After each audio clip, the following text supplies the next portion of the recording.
My name is Gabrielle, and welcome to this episode where I'll be reflecting on ethics and values in social work and how they connect to my emerging professional social work identity.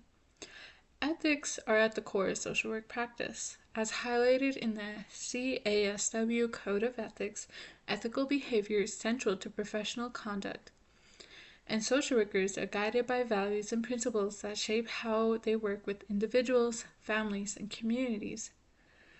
However, the code also recognizes that having a set of ethical guidelines does not automatically guarantee ethical behavior. This means social workers must constantly reflect on their actions and decisions in practice. One of the key values in social work is social justice. This involves promoting fairness and equity and working to reduce barriers that prevent people from accessing resources and opportunities. Social workers are especially responsible for advocating alongside those who are marginalized, disadvantaged, and vulnerable, or facing complex needs. This connects to the idea that social workers are not just about individual support, but also about addressing broader systems and inequalities.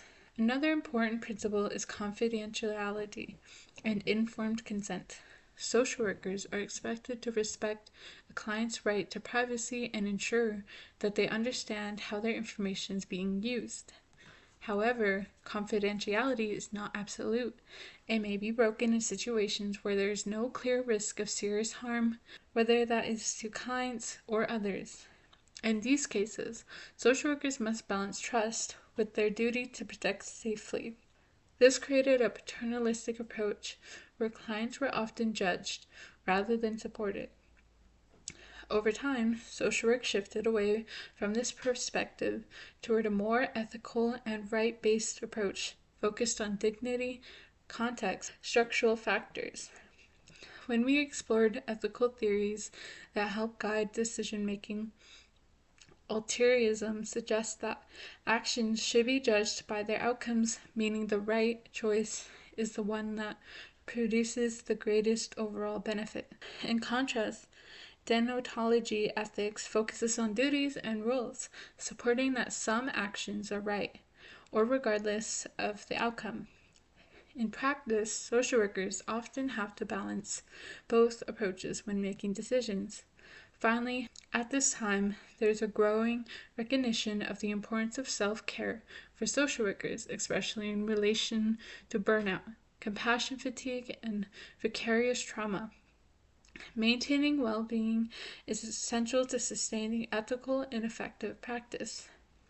In class, we also discussed our own perspectives on ethics and how we see ethics in both the classroom and our everyday lives. For me personally, ethics are closely connected to protocols within Indigenous communities and the importance of working respectfully with different groups of Indigenous people.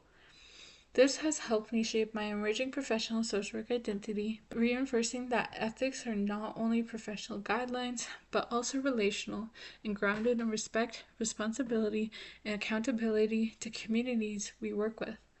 So overall, I am beginning to understand that ethical practice in social work is not fixed, but something that requires ongoing reflection, cultural humility, and a commitment to learning as I continue to develop my identity as a future social worker.